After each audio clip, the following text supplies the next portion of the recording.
Hey, ladies, welcome to the Calm Edge podcast. I'm your host, Brooke. Does it feel like your brain is stuck in overdrive, spiraling, scanning, second guessing, and keeping you up at night? The Calm Edge is what happens when you stop letting that voice run the show and start leading your life from grounded power. I'm a hypnotherapist, and I help women just like you rewire the subconscious patterns behind overthinking and self-doubt so you can think clearly, trust yourself, and lead from calm confidence. Let's dive in. Ilona Varo is a licensed marriage and family therapist specializing in women's mental health, nervous system regulation, and embodied self-acceptance. With a background in the beauty and entertainment industries, Ilona brings a nuanced, compassionate understanding of identity, image, and the pressures women face to perform, please, and hold it all together.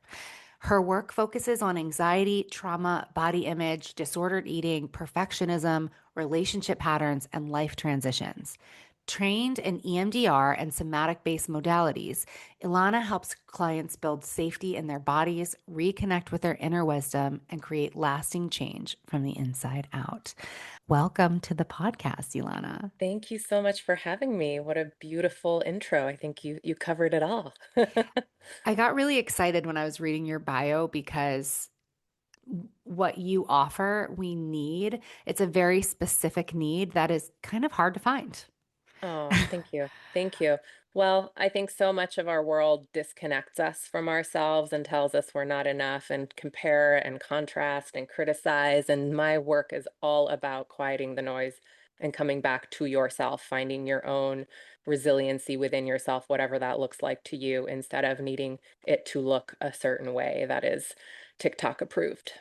So you come from the beauty and entertainment industry. Why don't you tell us a little bit about your story, what you were doing, and how you ended up as a therapist and a Yeah. coach? Yeah, I feel like it's been a full circle 360 because I am a very empathic, intuitive individual. As a child, I was always the peacekeeper and the one that brought everyone together and the one that was always listening and attuning. And so by nature, I am very much inclined to be therapeutic and a therapist.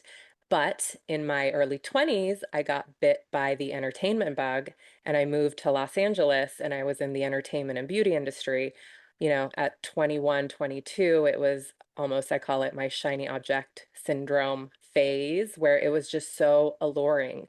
The parties, the glamour, the fashion, the access to things that people just see on TV. I was in it, I was living it. And so it really was exciting.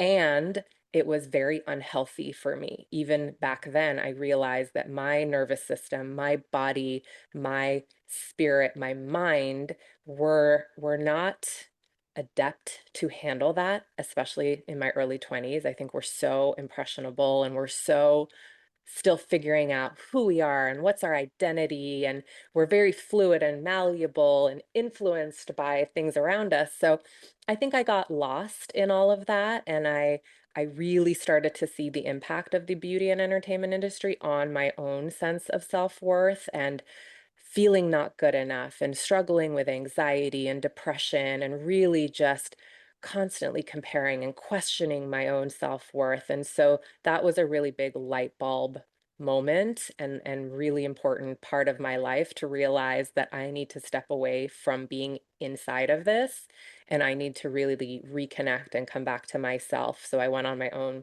healing journey and kind of came back full circle to being on the path of mental health and becoming a therapist. Can you tell us a little bit more about that light bulb moment as Yeah. as a as a woman who went from in a career that was not aligned and then kind of having to take a leap to something completely different? How did that look for you?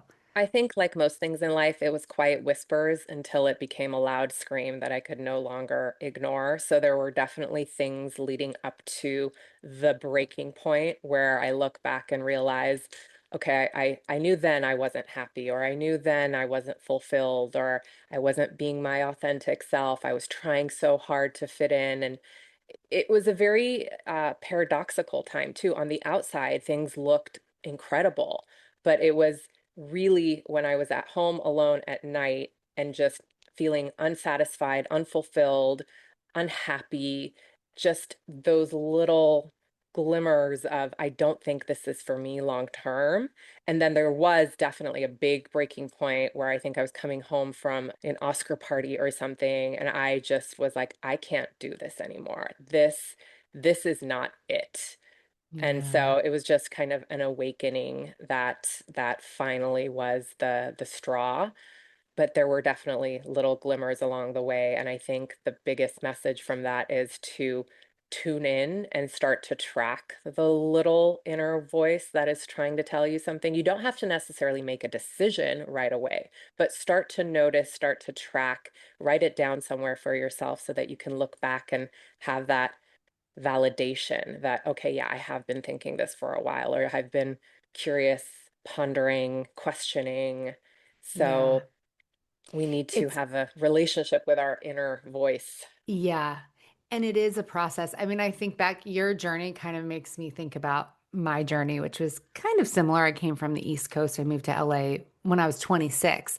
And to your point about being so impressionable when you're in your early 20s, Yeah. sometimes I laugh. I'm so glad I didn't come to LA a day sooner because I Mm, feel like at least by 26, I was starting to formulate a little bit more of that sense of self-trust, yeah. although it wasn't until I was 31, 32 that I really owned it and was Hmm. like this, I was working in events for a nonprofit and I just was burning the candle at both ends Yes, and yes, had yes. a high functioning anxiety, wasn't Hmm. sleeping, was taking medications for the anxiety, was not feeling good in my career at all, really out of alignment. And then my body started giving me signals.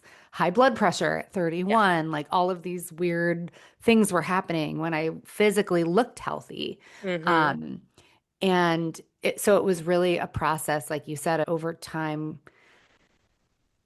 listening to the whispers and then finally taking that leap was everything kind of clicked into place when I finally took that leap. So I love hearing that journey for other women because I think when you're in it and you haven't taken that leap yet, it can feel it's terrifying. Yeah, definitely. Definitely. Right? I I was turning my entire life upside down, the community that I had built, the friendships that I had, the lifestyle I was living, to then all of a sudden say, I'm going back to grad school, I'm going to become a student once again. I'm going to put my entire focus on this profession that is the complete opposite of how I've been living my life. It was very scary, and there was something inside of me that just was clear that I have to go down this path. There's just no amount of fear could out confuse the solid knowing, that kind of Mm, intuition of I don't know what it's going to look like, but I know I have to go down this path. yeah. So you've worked with many high performing women who suddenly feel anxious, reactive, or disconnected from their bodies, Yes, often definitely. in perimenopause. Yes, yes. Can, Perimenopause is an awakening for women. Yeah.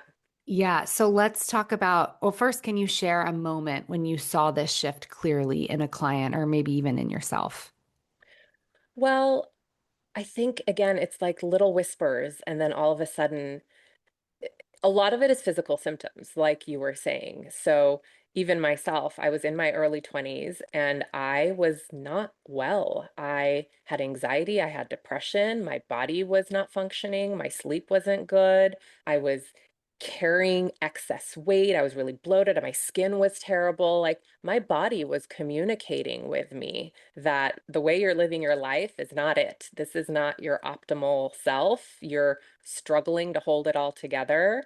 And I think there's this moment where women realize that they're lying to themselves and they're kind of faking it. And that's a really hard truth to admit because it changes everything. It might change your relationships, it might change the activities that you're engaged in, just how you're living your life. So it is a very core identity upheaval. You're really just shaking up who you've known yourself to be and stepping into this unknown. So I think it looks different for everyone, but there is just this intuitive sense of I'm not being my most authentic self, or I'm not my healthiest self. And I know that I'm contributing to my own suffering in some way. And this is the toughest part. Women then go to doctors and they're looking to hold on to the lifestyle that they know, but then take a pill or take a Yeah. this or a that. Like, how can I not change anything, but also change how I feel? And that's not how it works. And so that's also something that I help women really. There's so much acceptance in the work that I do with my clients. It's really coming into acceptance of what is, what you want, who you want to be, what contributes to the misalignment, the changes that we're going to have to make and change. What are we clinging on to for dear life? And how is that harming us or helping us? So it's so much awareness, acceptance, connection to yourself, truth, honesty, ownership. It's really a total transformation of who you're being. Yeah, this is actually something that I'm really passionate about. This idea that, okay, first, the disclaimer is there's a time and place for medication, right? Absolutely, yes. And also, there is this, I think through what you're saying here with the disconnection to our bodies and how we feel, we often judge the emotion, like when we start to feel anxious or depressed, Yeah, we're judging that as bad. I yeah. shouldn't feel this way. It's We try bad. to Get shove rid of it it. down. Let's mute it. Hmm. Yeah, let's get Hmm. rid of it, Hmm. right? Yeah, Turn it off, yeah, disconnect from it, yeah. instead of looking at it as a signal something in my life doesn't feel aligned. Hmm. Yeah, And when you start listening to that signal and you make those little changes, the anxiety, the depression, whatever you're experiencing, your relationship changes to it. It feels more manageable. It feels more like, okay, there's an old friend here. Let me work through this. Let me work with it versus needing the medication to kind of just mute it out and disconnect. And then you're living with this low grade discontent, right? yeah, yeah. That feels a little Absolutely. better because you're numbed out, but you're not actually getting to the root cause. And Yes. I think that especially now there's so much information coming out around perimenopause and the brain changes that happen. And yes, anxiety and it impacts sleep. And then you see people offering medication as the answer. What's the deeper work that we're being invited into with these emotions that come up in this transition? I think it's self honesty, self connection. It really is. So, perimenopause is reverse puberty. When we're going through puberty, we get all of this information like this is what's going to happen to your body and let's prepare for this and it's really acceptable. But then at this stage in life when we're again going through hormonal changes, going through physical changes, going through emotional changes, it's very frowned upon. It's like, oh, well, don't talk about it. You could talk about it when you're 11, 12, but when you're in your 40s, like, no, you shouldn't really talk about it or address it. So I think your body is really demanding attention, connection, and real honesty with yourself and learning. It's really about learning about your own body and the signals, like you were saying. What are these emotions telling me? What are these symptoms telling me? What are they asking of me? Anxiety wasn't put in your body to create suffering. It is trying to get your attention. It is trying to communicate with you. And I fully agree. I think there is a time and a place for medication. Medication can be an incredible tool for people that are so overwhelmed by their emotion that they can't regulate, they can't use the skills necessarily. They first need to come to a more stable baseline so that they can then utilize the somatic tools and the mindfulness and the therapeutic tools. So it can absolutely be a tool, but it's not going to replace your need to practice skills, to start to relate to your body differently, relate to your brain differently, slow down, tune in, get curious, get to know. I think rushing woman's syndrome is like the biggest problem. Women just want a band-aid so they can keep going at the pace that they're going instead of realizing that your symptoms are telling you to slow down. Nobody wants to hear you're going to need to slow down. You're going to need to like drop a couple things and be with yourself more and listen more closely. It's not a sexy answer. People don't want to hear that. They want to hear, here, take this pill and you can keep on going the way you've been. Right. So, rushing women's syndrome, can you talk a little bit about what that actually means for the nervous system and how the nervous system is so tied into that? Oh, absolutely. Rushing women syndrome, you're constantly in fight or flight. You're constantly activated. So, regulation does not mean that you're calm and you're zen. It means you're able to be flexible with the ups and downs of your body's demands, your nervous system demands, your emotional demands. So, I always look at it as a wave in therapy. There's what we call the zone of resiliency. And so, if it's super, super narrow, then that means you're going to be in trouble. That anything that activates you and puts you up out of there, your anxiety, you're not sleeping, you're reactive, and anything that dips you down underneath this little zone, then you're depressed, you're in this like freeze mode, you're constantly fatigued. So the work is to really broaden your zone of resiliency so your nervous system has more flexibility to react and respond instead of just like freaking out and getting activated or dropping down below this baseline level of functioning. And so that's something I want people to really remember is regulation does not mean that I'm just like calm and unaffected. It means my responses are appropriate and proportional to what the situation is asking of me. And I can bring myself back into this flexible state. I'm not stuck in anxiety or stuck in shutdown or freeze. Mm. Yeah. Okay, so where do you think that this starts? Because what you're describing is a majority of women, Yeah. at least high achieving, high performing women, Yep. right? Yeah, So definitely. where does it start? Because I mean, our lifestyle and living the way that we do with our cell phones and news and constantly getting bombarded. I mean, Mm-hmm. obviously that all contributes to the fight or flight, what's happening in Mm-hmm. the world, right? But Mm-hmm. I think it goes back further than that. And I'm Mm-hmm. curious, like from your perspective, where does it begin? I mean, there's so many things that imprint on us and are influencing the way we are today, your attachment styles, your caretakers, especially for women, their relationships with their female caretakers, whether that was a mom, a grandma, or a Girl Scout troop leader, whoever was very influential in your life, female figure, definitely has a lot of influence on the way that you care for your brain and your body, how you see yourself as a woman, your role as a woman in a relationship, sexuality, identity, how safe you feel in the world. So there's definitely so many things that we can look back to. But for present day, I think it's really taking a look at where in your life do you have moments of stillness and silence? Where do you have even just a few moments to really be able to check in with yourself and say, what emotion am I feeling? What thoughts are going through my mind? What body sensations am I experiencing right now?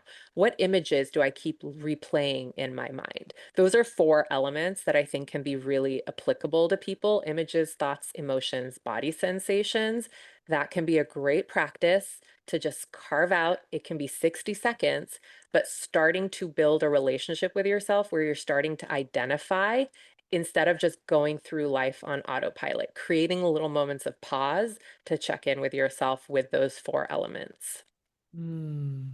I like to call them calm snacks, and that Yes, sounds like another way to take a calm snack. yes, absolutely, absolutely. Can you repeat Mindfulness, those four things yes. again? So, images, the things you see in your mind that when you close your eyes, what do you picture? Thoughts, what are the actual literal thoughts, words that are going through your mind? Emotions, the feeling state that you are in, and body sensations. What am I aware of? Where am I holding tension? Where am I feeling tired? Where is it um, tense, painful? Really just drawing attention to how am I existing in this present moment. A lot of Mm. my clients are not a fan of mindfulness and meditation. So when they hear those things, they're like, ugh, don't make me do that. Fine, no problem. However, awareness is non-negotiable. So being aware, having a little snapshot of in this moment, in this time, what is going through images, thoughts, emotions, body sensations. If you don't practice that, you're literally just reactive and a chicken with its head cut off running through life on autopilot. You don't have control. You don't have awareness. And I know a Yeah. lot of my clients love control. We call them control enthusiasts, you know? They love control, but most of the time it's a false sense of control, how it shows up in an eating disorder or exercise or needing to control in business or in a relationship. That is a very false sense of control because it ends up controlling them and Mhm. manipulating them. So What do you say to someone who's a control enthusiast when a client comes to you and they're trying to control a situation? we look for the purpose. How is it serving them? What do they think it's doing for them? When you feel this need to control, let's take a little snapshot. What's the thought, the emotion, the body sensation, the image? How has that served you in the past? What meaning are you attaching to it? If I don't have control over the situation, everything will fall apart or I won't be okay. Really like looking underneath the subconscious layers of what is this behavior doing for them? What do they think it's doing for them? What do they want it to be doing for them? So many of our Mm, behaviors are band-aids. It's just yeah. kind of like if I don't have this, then everything's going to fall apart. But in reality, it's like fall apart really just means feel deeper into what's happening. The control is most of the time avoiding feeling or facing something that's underneath it. So then we're not being Mm. honest with ourselves. Okay, I want to repeat that. Falling apart just means feeling deeper into what's Yeah. happening. Yeah, absolutely. You're not falling apart. You feel like you're losing control because you're feeling things that you haven't allowed yourself to feel, perhaps in years. Yeah. Something that I see a lot with my clients is the disconnection from our bodies. So Yeah. emotions feeling overwhelming Yeah, because we absolutely. were never taught that it's okay to feel them. Yeah. Yeah. I mean, if I think about my work, it's literally holding space for women to feel deeper into the feelings that they don't allow themselves to feel on a Mm, day-to-day basis. In our 50-minute session, we are putting a spotlight on an emotion and then looking at the different layers of what's underneath yeah. there.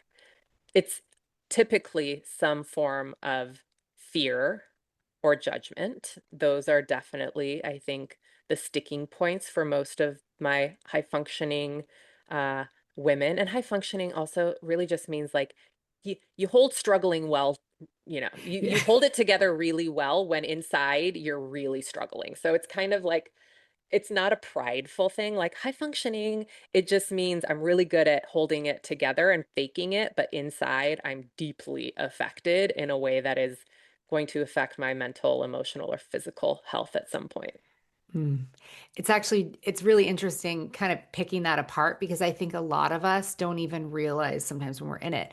Even myself, having been in this work for 8, 9 years, after I had a baby, I remember I went to my acupuncturist and I was having a lot of brain fog and postpartum things going on, Yeah, obviously, in my brain. yeah. And she said to me, "You're in fight or flight." And I said, "I don't feel like I am, though. I really don't feel like I am. Like I went to Mm-hmm. yoga, took a Mm-hmm. nap today, right?" Hmm. And now a year and a half later, when I look back, I can see it. I can see that I was in fight or flight mode for Yeah, months. yeah. But sometimes it can really feel hard to recognize in that moment. So, what are some of the signs that maybe a woman wouldn't know is actually telling her she needs to slow down, she needs to check in, she might need to work on cultivating that resilience that maybe she's stuck in fight or flight. Yeah.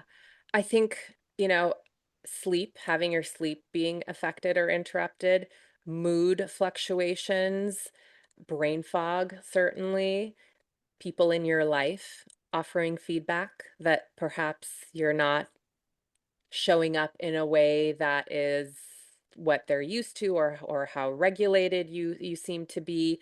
I think, trusted individuals, it's important to get feedback from trusted individuals.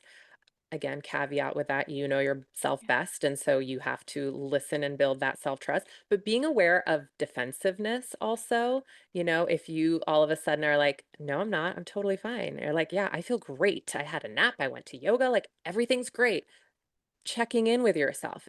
Yeah. Is that coming from a place of calm, grounded, or is it coming from a place of needing to appear a certain way, prove something to someone else? Is it coming from defensiveness? Does it trigger something when someone says that in you? So this is where the having a really strong relationship with yourself and being able to communicate with your mind and with your body is really valuable. And Yeah. also brain fog, that's something that I think a lot of people dismiss, but you Or know, say it's normal, like, oh, it's just mom brain. yeah, yeah. Oh, like, But even that, it has a biological purpose. Brain mhm, fog isn't so that you can be miserable. It's so that you can focus on bonding and attaching with your child. Brain yeah. fog has this biological reason that it appears is to push the other things that aren't maybe as important in your life in that phase of life so that you can really focus and bond and build that attachment with your baby. So everything serves a purpose. Perimenopause has biological reasons and functioning. It's not for you to suffer. It's for you, once again, to really highlight and see what is important in this phase of my life? Who do I want to be? Where do I want to put my time, energy, attention? And it's no longer about reproduction. It's no longer about, things that might have been higher on the value list at an earlier stage in life, but really now leaning into wisdom and alignment and perhaps being a mentor to another person that is going to come through this stage of life later on. So shifting priorities and values is totally okay. I think once again, anytime we attach to something, it creates suffering, right? Like that's not news. That's been the Taoist, wisdom for centuries, right? Like, yes, attachment equals suffering. So really just loosening the grip, practicing acceptance, being where you are now, re-evaluating your values. I just interviewed a functional medicine practitioner, Dr. Jessica Sherritt, who I work with, and she was saying that in perimenopause, your estrogen lowers, estrogen Hmm. drops, Hmm. and she compared it to that transition of becoming more of like the wise woman. Yes, The yes, estrogen is what keeps us in that caretaker role, yes, right? yes, And it made me think like, is that why as we get older, we start to give less fucks? yes, Like, is yes. that why? Absolutely. Absolutely. Yeah. This like wise woman era is kind of the perimenopause menopause where we really have so much more acceptance and celebration of who we are instead of every phase of life has its purpose. In teenage years, it's all about fitting in, being accepted. Where's my community? Where's the validation from, opposite sex, same sex, whatever, And then in your 30s, 40s, and after, it really is coming into your own, celebrating your uniqueness, really honoring your own wants, needs, desires, values. So I think it's an amazing phase of life. It is such a different way of looking at it when you look at it like that. I want you to share with us, what do you consider? I know that there's no like specific age that perimenopause occurs, it's different for everybody. Yeah. But at what age could this be impacting women? They say 35 plus. And So just so, even knowing or being aware that this transition yes. at that age Yes, could be your impacting you. your hormones, your cycle, and if you're on a birth control, it's probably going to be more difficult to tell what changes are going on in your cycle, but hormones, moods, cycle changes, sleep changes. I think the biggest red flag is like, I don't feel like myself. I don't feel like my usual self, or um, muscle density and being able to put on muscle, or fatigue, brain fog, certainly. When you start to question that, like, something feels off, I don't 100% feel like myself, my old self, that I think is usually a red flag of, okay.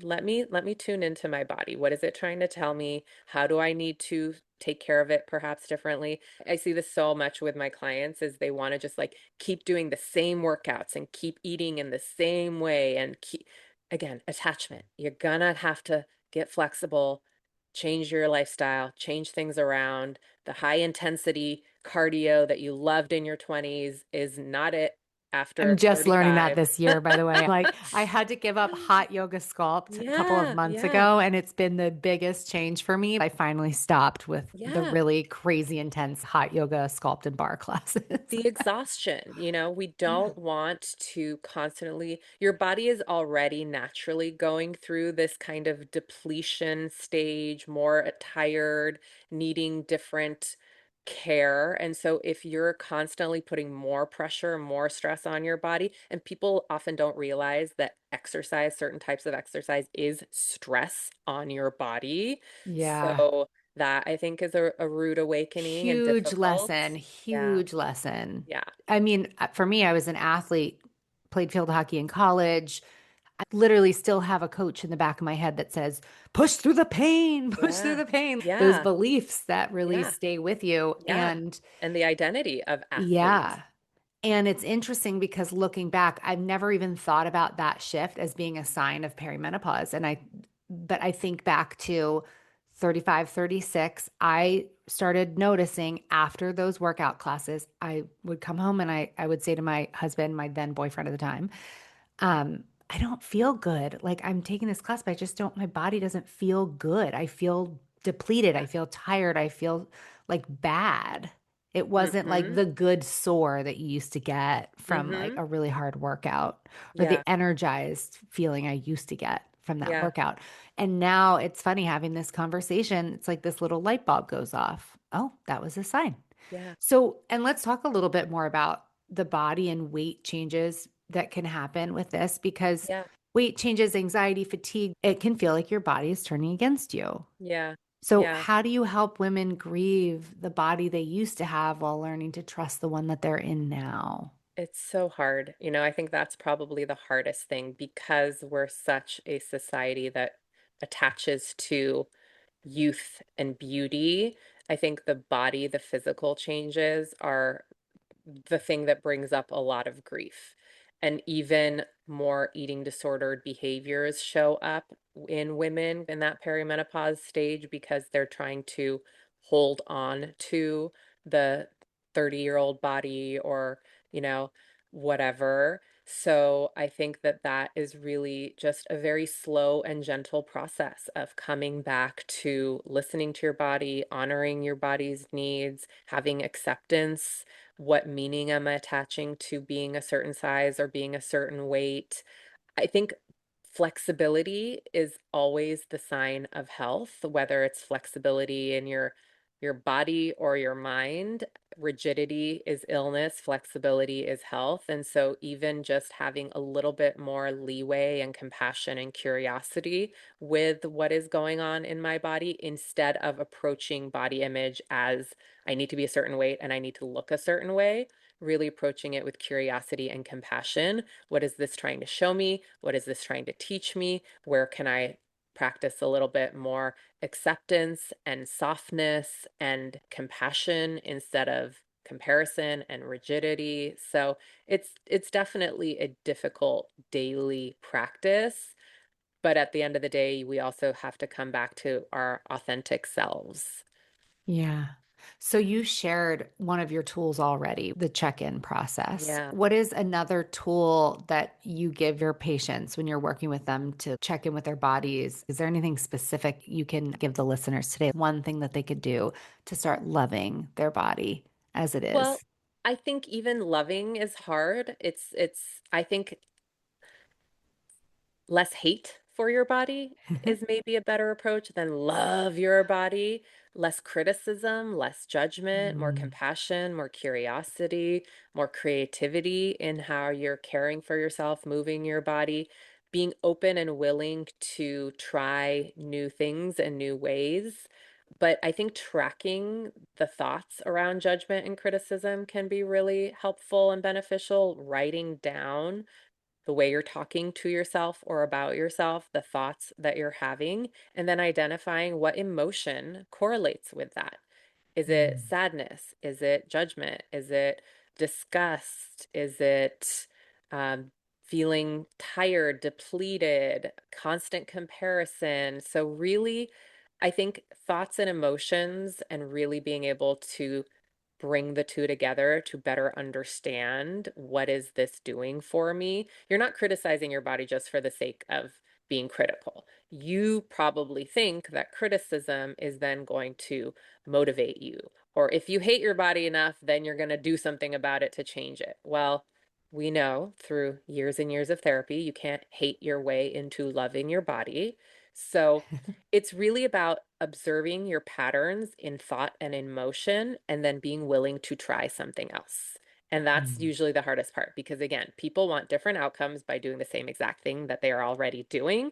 So, even that acceptance of I'm going to need to be uncomfortable and practice new skills and new ways of thinking and new ways of feeling in order to get different outcomes. Mm. Hmm. Okay, so I want to hear a little bit about the tools like EMDR. I've actually not tried it myself. I know a lot of women who have tried it and it's been incredibly impactful. Can you talk about what it is? A lot of people don't even realize this is an option for them. Yeah. So can you tell us like what EMDR is and that talk a little bit about that process and how it works? Yeah, so EMDR stands for eye movement desensitization reprocessing. It's essentially taking a memory that is causing distress and reprocessing it in your brain so that you have a different association with it. It now no longer triggers you in the same way. It's created to basically neutralize the emotional activation behind a thought or a memory. So Mhm. it was developed for the use of trauma.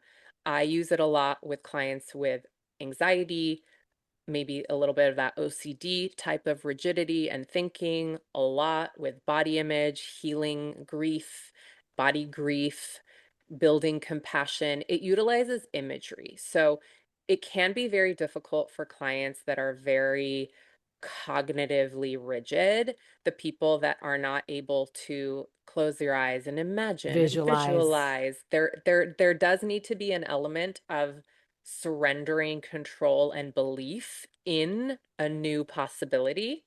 So if someone is, It's like a creative process, yes, almost allowing it to kind of unfold yes, versus yes. being literal.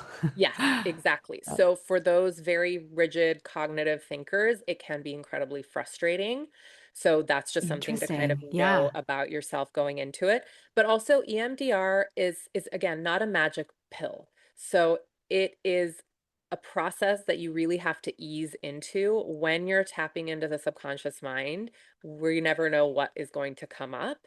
And so being very mindful about not just diving right into EMDR processing. There's this phase called resourcing, where Mm. you are really just kind of focusing more on pleasant experiences, and you're either closing your eyes and listening to a visual cue, or you're moving your eyes back and forth as the therapist is guiding you through different prompts, different questions, tapping into your imagination. It can be great for people because it's an internal experience. So sometimes, if you don't really want to say things out loud, you're not 100% comfortable, but you're able to have your own inner experience of it, that can be relieving for some clients. Um, there's another modality that I'm really loving as of late called rapid rewire method, and it's similar. It uses imagery, it really evokes strong emotion, and it looks at the subconscious layers of what's underneath. Again, it can be difficult for clients because they want to stop themselves. So something is Yeah. coming up, and all of a sudden they're like, no, no, no, I don't want to feel it, or no, no, no, I don't want to think it. So it requires both modalities require the participant to feel safe with the therapist, to really Mm. trust that the therapist knows what they're doing, and to be willing to be uncomfortable, be vulnerable, and know that they're there and they're being held. It Yeah. is not ideal for anyone that is actively suicidal, or anyone that has any kind of active psychosis or even dissociation. You really need to Yeah. be able to have this present moment awareness and then close your eyes and go into another place while still having the awareness that in this moment, in this time, I'm here. So Hmm. as you can see, there's a lot of different components and elements of making sure that it is appropriate for a particular client. But for someone who's done a lot of talk therapy and they're kind of like, okay, I've done it, I've talked, talk, talk, talk, talk. Now I want to have a little bit more of an embodied somatic experience. Both of those modalities can be really powerful.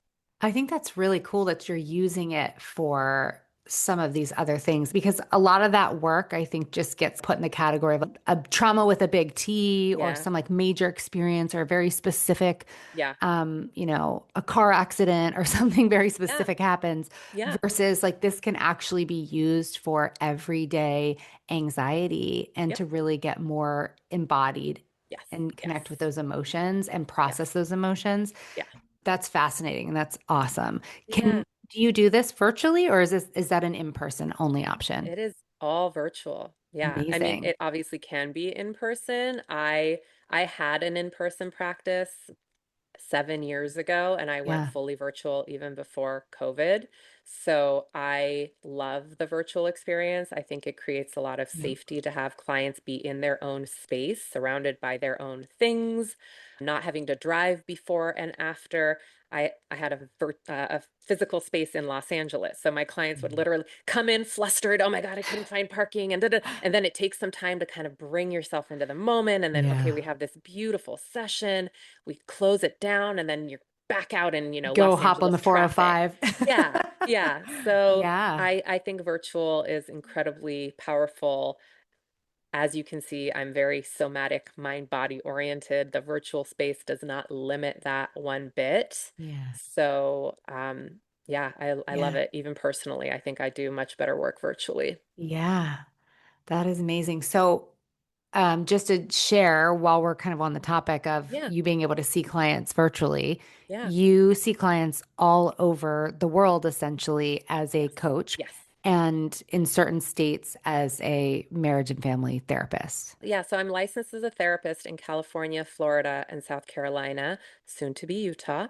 And I also am a mastery method coach. So I see people in the coaching capacity all over the world.